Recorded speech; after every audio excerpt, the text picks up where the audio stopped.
Reverend Ann Bowden. I'm a spiritual counselor and a soul collage facilitator. Today I'm hosting the very first conversations with Wise Women Sharing. So glad you could join us today. I'm here with Antoinette Cresci de Torre, a shamanic practitioner, a dance artist, and a licensed acupressure therapist.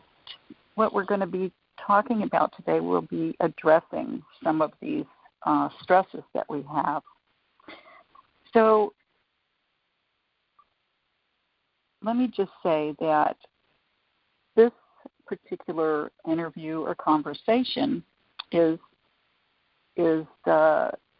definitely leading us to an event that's going to be taking place in May, and that will be called Ancestral Healing through Mask Making and Epigenetics. And it will be here in PACIFICA. So today I'm going to go ahead and start here. Antoinette, I'm seeing that you're going to be having mask making, and I know that you are a shamanic practitioner, so I'd like to understand a little better what is shamanism and what is a shamanistic practitioner do? What is that? Anne, thank you for having me, first of all. I'm really looking forward to working with Wanda on this. It's going to be very exciting. To answer your question, what is shamanism? Shamanism, the word shamanism, is actually a controversial word right now. I actually attended a conference this fall, and the topic of the conference was the use of the word shamanism. Shaman comes from the Tungus people of Siberia, that word. And so that is actually a word to describe, it means medicine person or healer in the Tungus language.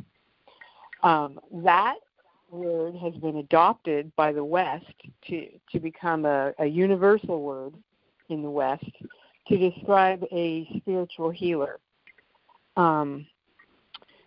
Shamanism is the practice of communicating with highly evolved, benevolent spirits in non-ordinary reality for the purpose of healing and problem solving. Michael Harner describes shamanism. Michael Harner is an anthropologist who's in his 80s now, who was the main person to bring shamanism to the West back in the 60s. His description of shamanism, well, one of the many, is shamanism. He describes shamanism as a disciplined interaction with spirits in non-ordinary reality to help and heal others.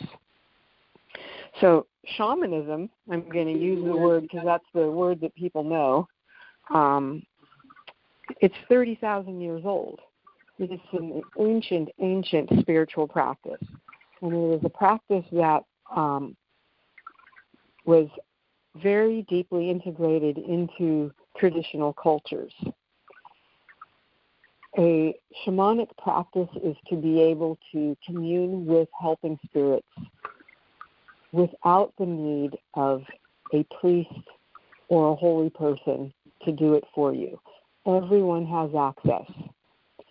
We all have access to our spirit animals, to our guides, our angels, and we just need a disciplined way to do it. We need a map to follow. And so using shamanism in this mask-making process is a way to spiritually access our ancestors in this workshop. The way that Wanda is using science and numerology in an energetic way of accessing, I'm going to be merging with her and using a spiritual way to access. So you will be accessing your ancestors in many different ways. It's very, very deep. Very, very deep. Does that answer your question? Yes, it does. Thank you, Antoinette. It sounds like you've had a lot of experience and training in this field, and I've actually experienced your work on me.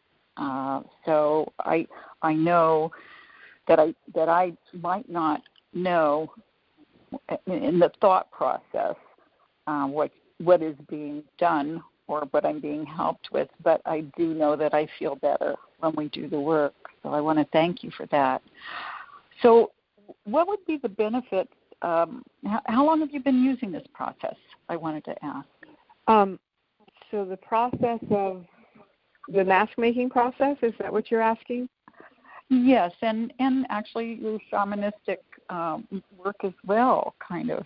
I have seen some of your masks. They're just stunning, and I know that that's just going to be such a bounty for people to harvest when they go to take this workshop. But, how long have you been doing this? I would say that shamanism has been a lifelong journey. I didn't have a word for it until about 10 years ago. I would, when I was a child, I would experience, I want to say voices, but it wasn't actual hearing voices. It was more thought transmission. And I asked my mother about it, and she would say, it's your angels. Your angels are talking to you. I never really questioned her, but little snippets happened throughout my life like that. And about 10 years ago, I became a Reiki master, and that sort of sent me on a more disciplined journey of spirit and energy. And then I found the Foundation for Shamanic Studies. So I've been working with the foundation and with the teachers there. I've actually had the honor of taking a class from Michael Harner himself. I worked intimately with his wife, Sandra. As far as the mask-making introduction, that was with Kaleo Ching, who's a spiritual healer from Hawaiian tradition. So a lot of my prayers are in Hawaiian, and he's given me a lot of Hawaiian tradition. So I first had a class with him, I'd say it was 10, maybe even 11 years ago. I did my very first class with him, and it was a workshop to meet a healer or warrior. And I happened to meet both. So my mask has both. That very first mask made out of plaster Paris has both. Since then, I've embodied the spirits and helpers that I've come across in clay. And it's not just a one-time do a journey, make a mask. Some of these masks evolved over a year. And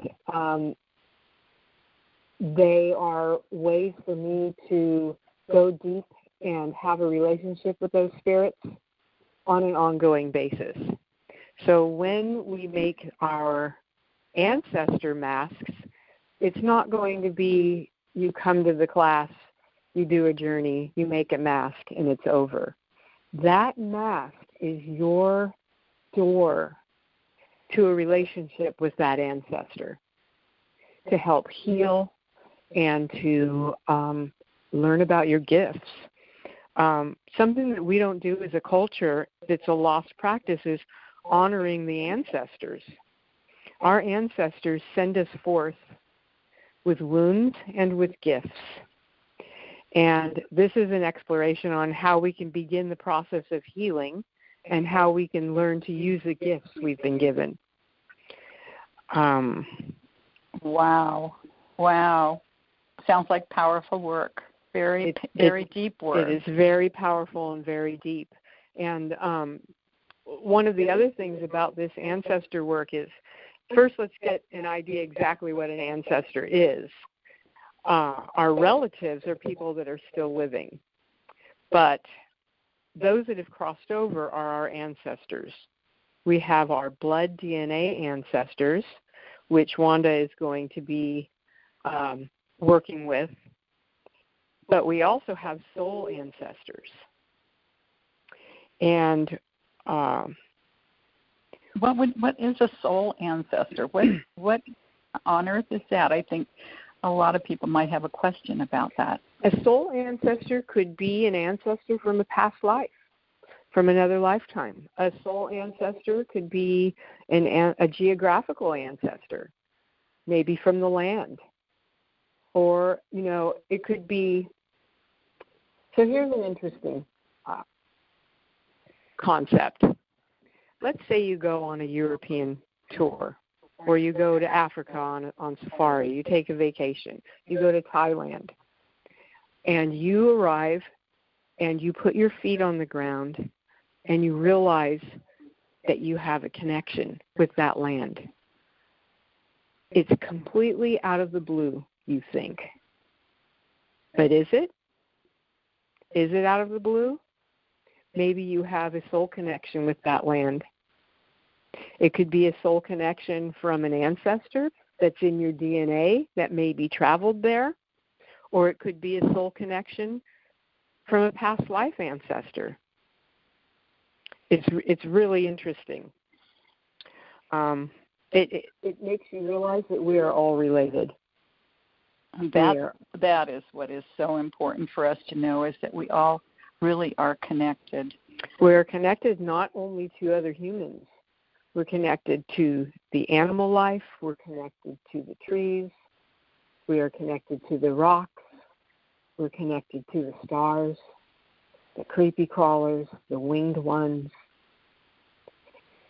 So when you take this journey, I recently did a journey at this workshop with a few teenagers, and one of the teenagers was a little confused after her journey.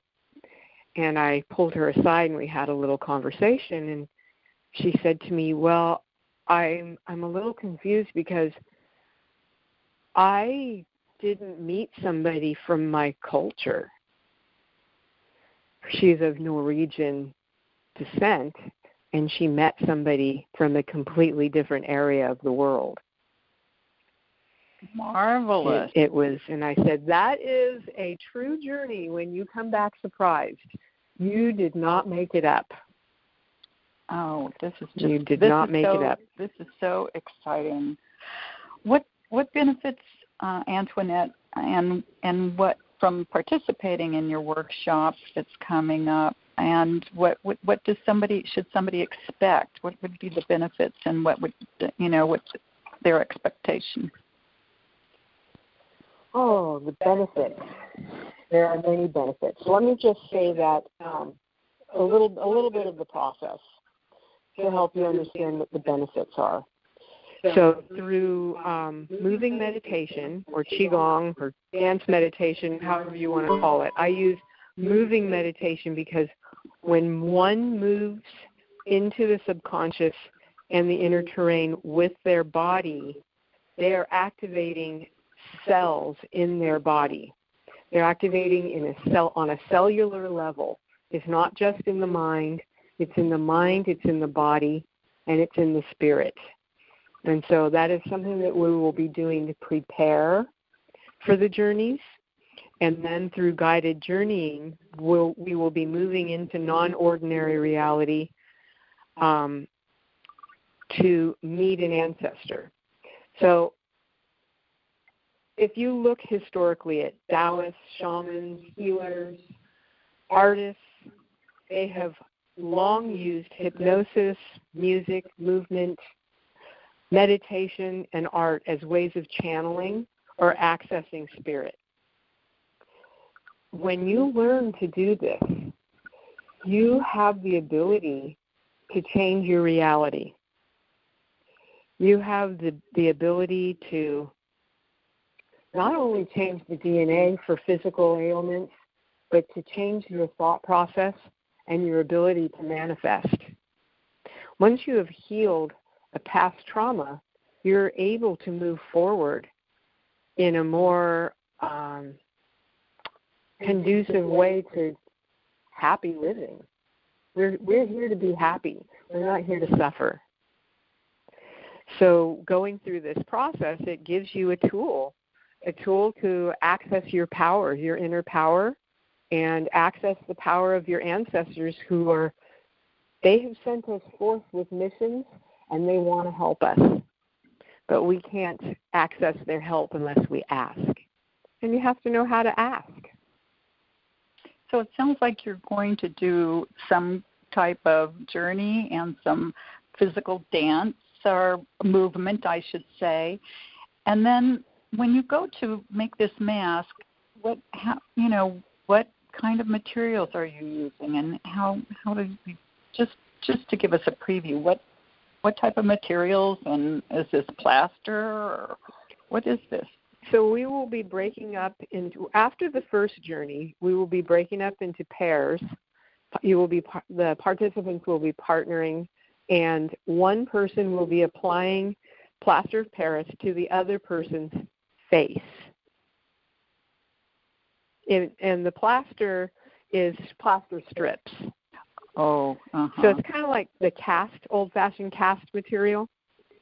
So we will be applying it to the face and massaging it to the face to activate those cells and bring forth the ancestor that you journeyed to meet. You'll be able to breathe. There's no need to worry about whether you can breathe. The nose holes will be left open, and you can leave the mouth open if you want. Most people decide they don't want to.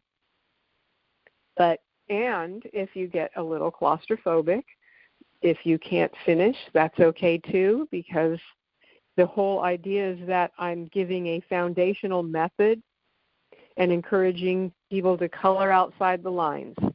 So if your mask is not completed because you couldn't, that's okay too. That is part of the process, and that may be part of the healing. The idea is that you have a foundation and a map, but at the same time that you're coloring outside the lines. So you're having a yin-yang balance in this process. And this process can be used over and over again. After the second journey, then you will be painting, embellishing, gluing, putting poetry into. I have so many different supplies. I've got feathers and rock and beads and paint and fabric and fur and leather, buttons, and you name it. It's wide open. So then you will be embellishing and bringing this mask to fruition, turning it into an actual being that's right here in the room with you, that you can use to access more help in the future. Wow. This sounds extraordinary, and I know that I'm going to be participating in helping these two women with their workshop. And I want to thank both of them, Antoinette and Wanda. And I know you wanted to give some other information about where is this going to take place and that type of thing. We will, after we get that information, I am going to open up for questions. I appreciate all of you who have come to listen to this, because this is really profound healing work. Okay, so would you like to tell me where this event is going to be held and the other information that's necessary to participate? So the event is going to be a 2.5-day event, starting Friday, May 4th, with an evening of epigenetics, and then all day Saturday and Sunday. The details are on our Eventbrite and on Facebook, on Wise Women Sharing Facebook page. It's called Ancestral Healing Through Mask Making and Epigenetics, a Shamanic Mask Making Experience. And the cost is, if you register early, the cost is $250 for the 3 days. There's also an option to just come for Friday night for Wanda's presentation, which is $50. If you purchase your ticket by February 28th, you can get early bird pricing of $225. After February 28th, the pricing goes up to $275. And that's for 2.5 days. That's extraordinary. That's extraordinary, and all of your supplies are included. Everything's included. The only thing I ask people to bring is their journals, because they will be doing some journaling, and a blanket and a pillow. Oh, wonderful. So you can lie down comfortably. Okay. Thank you. I think this has been just a delight. Again, we're so happy that you joined us today, and we will be signing off. And we send you blessings, love, and light, and enjoy your journey on this earth.